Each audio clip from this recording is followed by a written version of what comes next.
Hello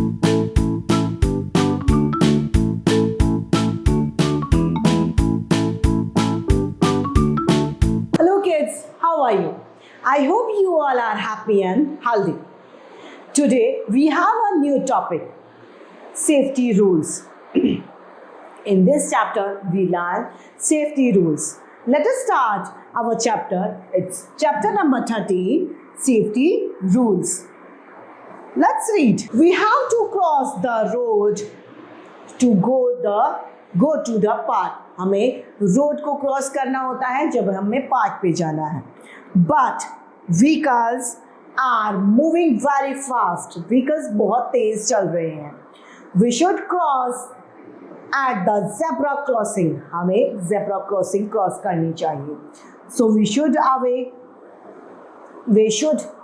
should always follow safety rules to avoid accident. हमें accident से बचने के लिए हमेशा सेफ्टी रूल्स को फॉलो करना चाहिए. Accident can happen any time and any place. Any accident कभी भी हो सकते हैं और किसी भी जगह पर हो सकते हैं. They may cause injury and pain, जिसकी वजह से हम इंजर्ड हो जाते हैं, घायल हो जाते हैं और हमें दर्द होता है. All of us need to follow the safety rules that can save us from accident. हम सभी को चाहिए कि हमें सेफ्टी रूल्स को फॉलो करना चाहिए और हम अपने आप को एक्सीडेंट से बचा सकें. Let us study about the various safety rules that we must follow at different places. आइए पढ़ते हैं हम उन सेफ्टी रूल्स के बारे में. First, on the road. जब हम रोड पर चलें तो उसके लिए क्या सेफ्टी रूल्स है जो हमें फॉलो करने हैं. आइए पढ़ते हैं. Road accidents happen when. Road accidents कब होते हैं? जब हम people do not follow the traffic rule. जब लोग ट्रैफिक रूल को फॉलो नहीं करते तब एक्सीडेंट होते हैं. ड्राइवर्स ड्राइव केयरलेस ऑन और वेरी फास्ट. जो ड्राइवर है वो कार या गाड़ी को ड्राइव करता है बहुत तेज और बिना ध्यान रखे हुए. We do not walk carefully, या फिर जब हम सही से न चले तब हमारा एक्सीडेंट होता है. Dose, be alert and careful on the road. हमें क्या करना चाहिए? हमें जब भी रोड पर चलें तो हमें बहुत अलर्ट रहना चाहिए और अपना ध्यान रखना चाहिए. Walk only on the footpath. हमें हमेशा सिर्फ फुटपाथ पर चलना चाहिए. If there is no footpath, अगर फुटपाथ नहीं है तो walk on the right side of the road facing the traffic. हमें राइट हैंड पे चलना चाहिए ट्रैफिक के. नाउ डोंट्स, जो हमें नहीं करना चाहिए. Never play on the road. हमें रोड पर, सड़क पर नहीं खेलना चाहिए. Do not go near street dog on their stray animals. हमें स्ट्रीट डॉग्स के पास नहीं जाना चाहिए और स्ट्रे एनिमल्स के पास भी नहीं जाना चाहिए. Never walk on the railway tracks. हमें कभी भी रेलवे ट्रैक्स पे नहीं भागना चाहिए. Now safety rules while crossing a road. Safety rules कब के? जब हम किसी रोड को क्रॉस कर रहे हैं. बिफोर क्रॉसिंग करने से पहले look to your right then to your left and once again to your right. आपको रोड क्रॉस करने से पहले दाएं बाएं देख लेना चाहिए. Make sure that no vehicle is coming close. देख लें कि कोई भी व्हीकल पास तो नहीं आ रहा है. If the road is clear cross the road. अगर सड़क साफ है, कोई नहीं आ रहा है, तो आपको रोड क्रॉस कर लेनी चाहिए. Always cross the road at the zebra crossing only. हमें हमेशा ज़ेब्रा क्रॉसिंग से ही रोड को क्रॉस करना चाहिए. There are traffic lights for people to use the zebra crossing. यहाँ पर क्या है? ट्रैफिक लाइट्स होती हैं जो किसके लिए बनाई जाती है? ज़ेब्रा क्रॉसिंग के लिए, पीपल को रोड क्रॉस करने के लिए बनाई जाती है. पेस्ट्रेन लाइट्स क्या कहते हैं? पेस्ट्रेन lights Do not cross the road when the pedestrian light is red. हमें कभी भी नहीं क्रॉस करना चाहिए जब ये लाइट क्या हो, लाल हो, रेड हो. Cross the road when the present light is green. पैदल चलने वालों के लिए जब ग्रीन लाइन हो तभी हमें उसे क्रॉस करना चाहिए. Red light indicate stop. Red light क्या इंडिकेट करती है, क्या समझाती है, रुकने को. और ग्रीन लाइट इंडिकेट्स गो. ग्रीन लाइट चलने के लिए हमें बताती है.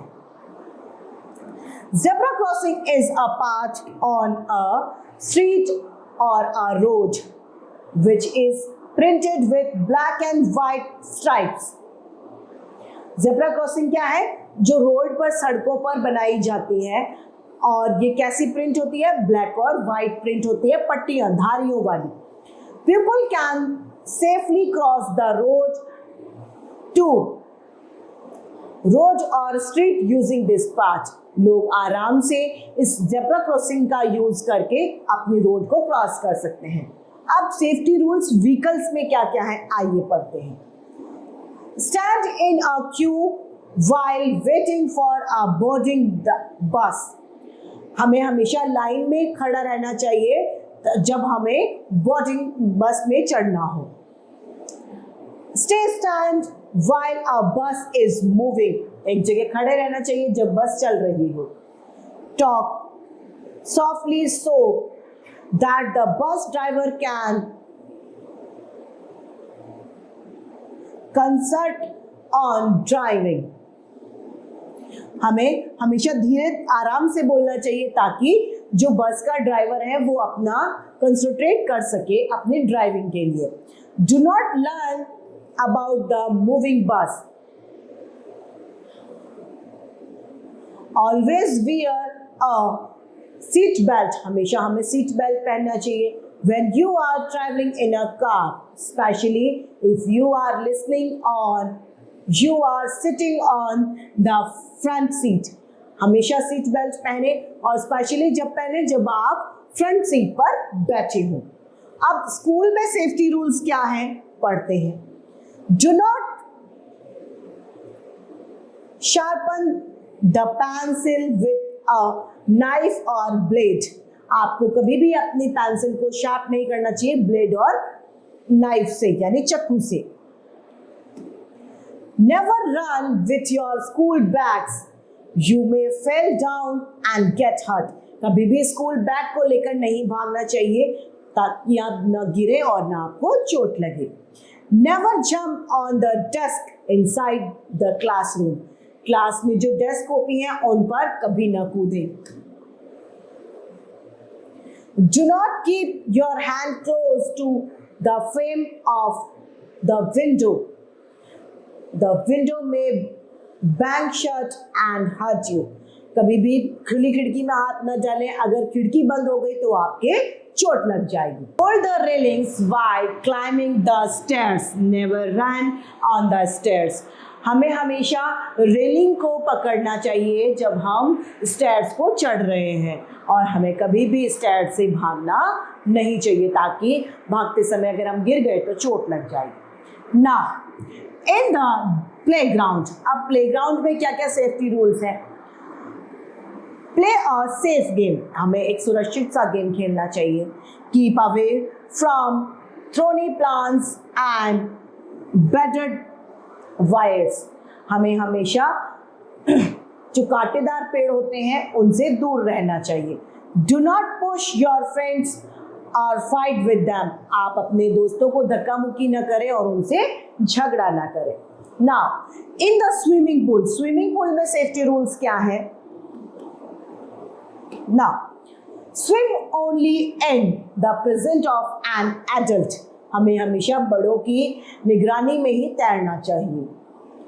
Use floats or rubber tube if you are learning how to swim. अगर आप लर्न कर रहे हैं, तैरना सीख रहे हैं तो आपको रबर ट्यूब का यूज करना चाहिए ताकि आप डूब न जाएं, आपको कोई परेशानी ना हो. Never go to the deep end of the pool. कभी भी पानी की गहराई में न जाएं. Do not swim in tanks or pounds, it is not safe. हमें कभी भी टैंक और पाउंड्स में नहीं तैरना चाहिए, ये सेफ नहीं होता. अब घर पर क्या सेफ्टी रूल्स है? Stay away from electric wires, switches, gas stoves, toasters, iron box, electric fans when they are switched on. हमें हमेशा इलेक्ट्रिक वायर से दूर रहना चाहिए. इलेक्ट्रिक आयरन यानी प्रेस से, जो भी इलेक्ट्रिक आइटम्स है उससे हमें दूर रहना चाहिए. Do not play with matches or candles as they may causes burn. हमें कभी भी माचिस से या मोमबत्तियों से नहीं खेलना चाहिए ताकि हम जले ना. Do not leave soap on the floor of the bathroom. You may slip and fall. हमें कभी भी साबुन जमीन पर नहीं छोड़ना चाहिए ताकि हम गिरे नहीं, और साबुन गिर जाएगा तो हम भी गिर जाएंगे और चोट लग जाएगी. इसीलिए हमें साबुन कभी फर्श पर नहीं गिराना चाहिए. Never have medicine unless present by a doctor. Do not tears or irritate pets और street animals, they may bite you. आपको कभी भी जानवरों को परेशान नहीं करना चाहिए, अन्यथा वो आपको खा जाएंगे. अवॉइड टचिंग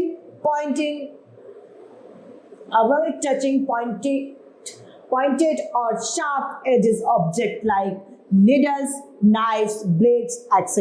हमें कभी भी तीखी नुकीले चीजों को नहीं छूना चाहिए, जैसे चाकू, needle, etc.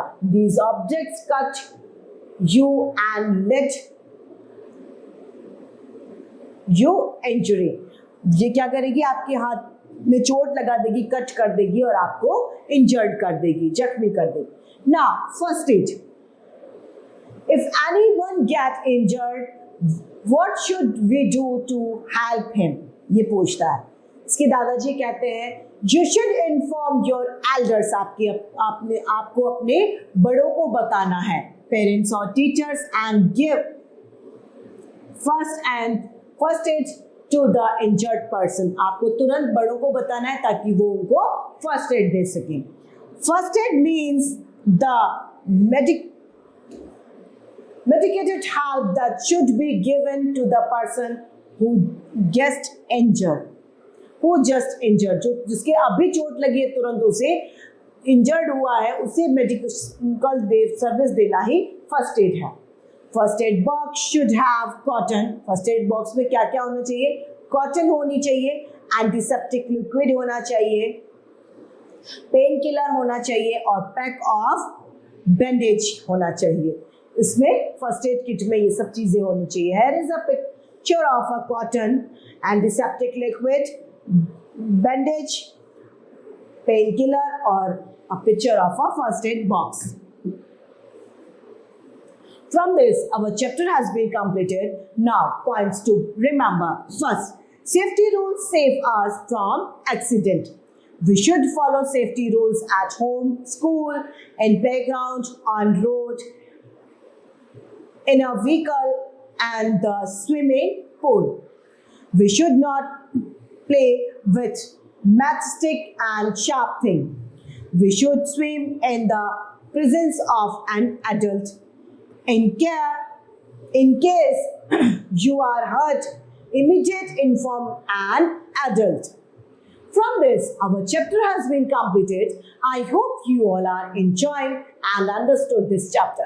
It's enough for today. Thank you.